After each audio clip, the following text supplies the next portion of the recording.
வந்து நமக்கு வந்து நம்ம உடுத்த போகிற சாரியில் வந்து இந்த பிங்க் கலர் வந்து நம்ம இல்லை, நம்மக்கிட்ட இல்லை. அப்போ நம்ம என்ன சொன்னால் இந்த மாதிரி ஒரு கலர் பலட் நம்ம வச்சுருந்தோம்னா நம்ம வந்து இது க்ரீமை வந்து க்ரீம் ஐஷேடோ மாதிரி அதை யூஸ் பண்ணிக்கலாம்.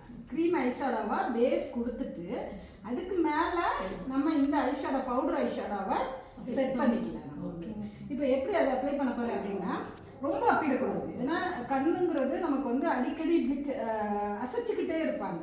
அப்போ நம்ம க்ரீம் பேஸில் நிறையா கொடுத்தோம்னா கோடு கோடாக விடுவாங்க.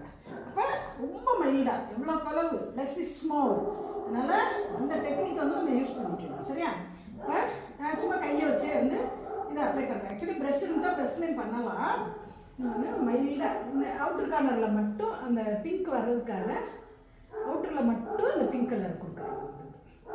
ஏன்னா நம்ம ஐஷேடோவில் அந்த பிங்க் கலர் நம்மகிட்ட இல்லை, அதனால் நம்ம லிப்ஸ்டிக் பேலட்டில் இது இருக்குது. இது லிப்ஸ்டிக் பேலட்டுங்கிறத விட கலர் பேலட்டுன்னு சொல்கிறது கரெக்டாக இருக்கும்.